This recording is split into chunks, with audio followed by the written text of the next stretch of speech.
and therefore is not truly morality at all. Therefore, he needs and deserves a more basic correction than the honest atheist. And I think you would have to agree. If you still disagree, try another thought experiment. Turn back the clock and remember yourself at the age of 3 on December 24th. You probably believed in Santa Claus, and this belief probably made you significantly more moral, or at least you behaved more morally. You were also happier because of this belief. Now you no longer believe in Santa Claus. Why not?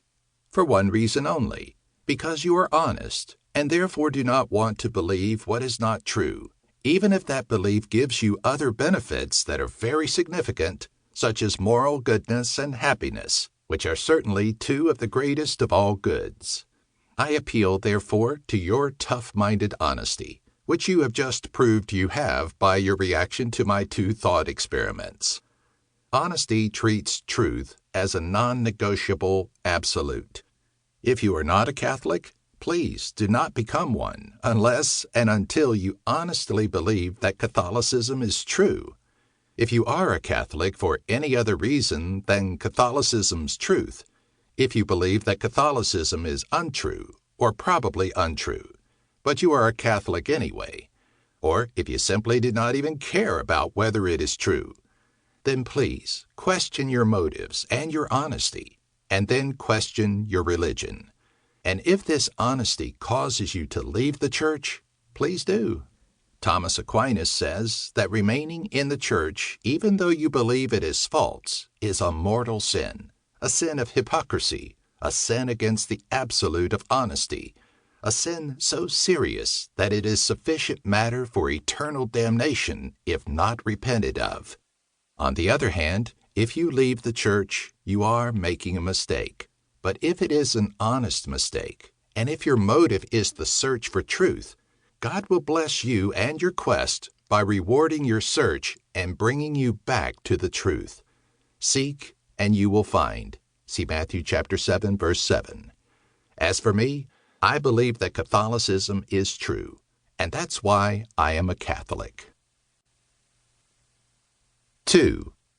I am a Catholic because it's the best of 5 choices. There are many religions in the world. Why did I choose to be a Catholic? Here are the steps in my reasoning.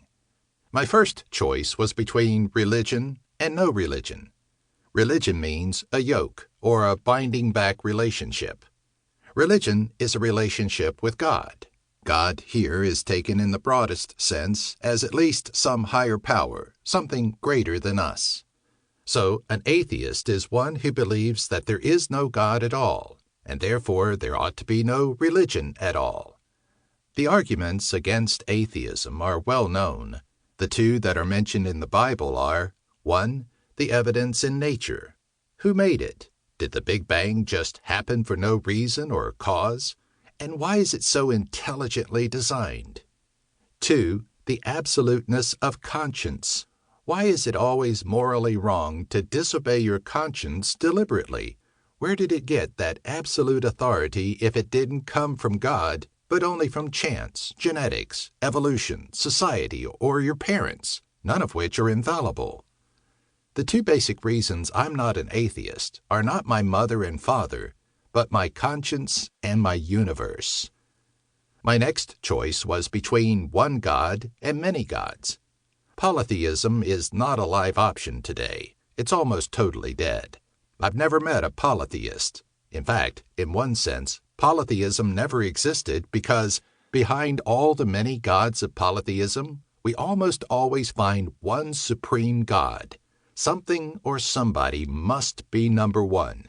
There can't be 2 absolutely absolute absolutes.